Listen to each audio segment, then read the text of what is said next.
What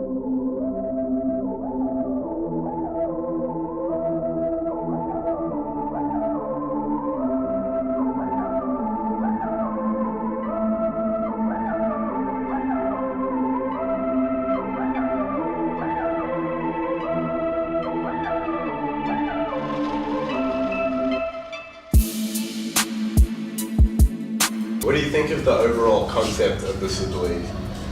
I think the Super League is very good. I think it gives the young kids a very good experience of playing at a faster pace. The Super League is based on the U.S. Real fast pace. You don't really call fouls. You can get up and in and you can run and really score. It's not 20 passes, first available shot. Yeah. So I think it's good for the Australians to get a different type of style of basketball. You mentioned that open kind of style, free-flowing style. I know when I played, I enjoyed that much more. How do you feel like that helps with basically the kids' kind of drive to keep playing and enjoyment of the game as a whole? Well, I think as they get older, that's going to be the style. If you're trying to play at a high level basketball, college style, or pro, Europe, NBA, or whatever, they play at a faster pace. If you look at the great players, they are really trying to score. Yeah. LeBron James, the Kobe, all these guys trying to score. If those guys are passing the ball around 10 passes, they would never get 30, 40, 50 points. Yeah. So it's all about pace. Also, it's all about shape. You got to be in shape to pressure, run, and gun, and really shoot the ball. So it's a different, type of style. Australians usually pass 8 times. They got a lot of structure here. Yeah. But that American style is real fast. They're trying to really score quickly. Yeah. As far as the Australian style, like you were mentioning, it's a slower pace, more structured. Whereas the kind of style that you guys instill is a lot more based on individual skill and learning, that kind of thing. How do you think that kind of thing helps once the players get to college? I think the difference is you can get your shot. Yeah. Here, Australia got a lot of structured basketball. As you get older, you got to be able to get your own shot. Yeah. If you can't get your own shot, you can't play this game at a high level because they'll cut you off. They'll cut that structure off. Also, you got to be a great one-on-one player. Yeah. You can't have no weaknesses. And playing that structure ball, you're more like a robot type of player. Yeah. Whereas you got that free-flowing offense, you can get your shot, you can shoot it at any time. It's very hard to stop a guy that can shoot the ball any time. That's why you're great scorers and score so many points. Yeah. What kind of players are you looking to draft? I'm looking for everybody quick, fast, and can really shoot the ball. My team will be based on the guys that's going to America. Because I'm going to put that free-flowing offense in. As soon as they get to America, that's going to be the style that we're going to play over there. Yeah. So most of my picks will be guys that's going to America. What sort of defense do you think you'll play? We're going to be up and in. As soon as you step on the court, we're going to pick you up full court, 48 minutes the whole game. And then offensively, we're going to run at you the whole game. Right. Obviously, you have probably more experience than anybody here. Can you tell me a bit about your playing experience and how that helps you with coaching these kids? Well, I had the opportunity to play against really the best NBA basketball players in the world, and I've learned so much from those guys and the way they play. And when you're playing against Magic Johnson and Michael Jordan and all these great players, you pick up tricks, and also you pick up the will to win more than anything.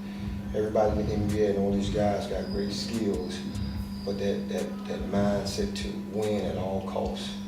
Or if you don't win, just make sure you got 35 points in the game and about 7 steals, and that's what I was really doing in the NBA. Yeah, that is. As far as that will to win, you mentioned the greats, Magic, Michael, all those guys had that just desire to win. Do you think that's something you can kind of teach the players and put in them, or do you think you kind of have it or don't have it? I think the style of play. Yeah. You can start believing in the style of play because it helps your confidence. Yeah. If you're scoring 20, 30 points a game, okay, you're gonna feel like you can do anything on a basketball court. But if you're scoring 5, 6 points, you're gonna feel like you're an average basketball player. Yeah. The great players are really based on scoring. You never hear of an all great defensive player, as an all-star. You never hear that. Yeah. They're picking all those guys on an all-star team who really put that ball in the basket. And it comes back to style of play. If I can get there quick, I can throw ahead, I play a faster pace, that means I get plenty of opportunities to really score. But if you're trying to score 4 or 5 points, then nobody gonna notice you. How do you think you help instill that confidence in players? Do you think it's, partly coaching, partly them themselves, or what kind of balance is there? Well, I think first of all, the kids got to be very passionate. Yeah. They got to have drive, and it's something that they really want to do. Yeah.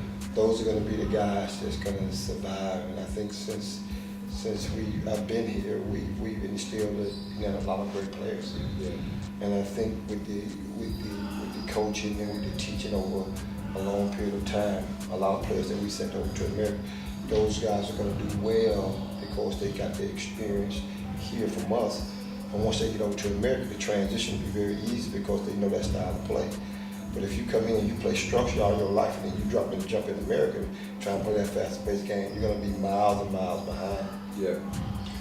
As far as America, and I think the thing about college is a lot of schools still run a pretty structured offense. Yet every player has their own individual skills and that sort of thing.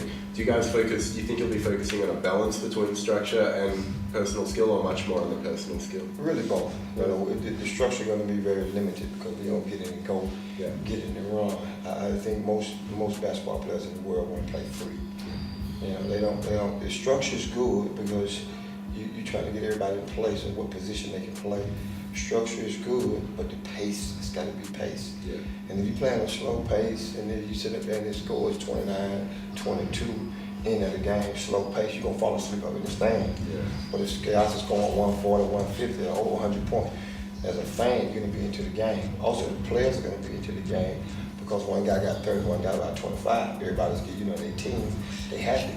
And think about going to the gym and then you're going to get 20, 25 shots. You're going to be happy. But you come to the gym, you get 1 or 2 shots, some hard game. So, you're going to be down. But if you score big numbers, you know you'll get 25 shots. Yeah. You can't wait to get to the gym. Yeah, definitely. So, Super League as a whole, what kind of opportunity do you think it really gives these kids? Well, I think it opens up as far as style of play. Yeah. Also, we can identify the players that's passionate and trying to do something with basketball. Yeah. I think the basketball here is a lot slower. I think the officials tend to call, tic-tac fouls. Yeah. But here we're gonna call it hard fouls, the real fouls. So we're gonna let them, play. We're gonna let them get some rust on them.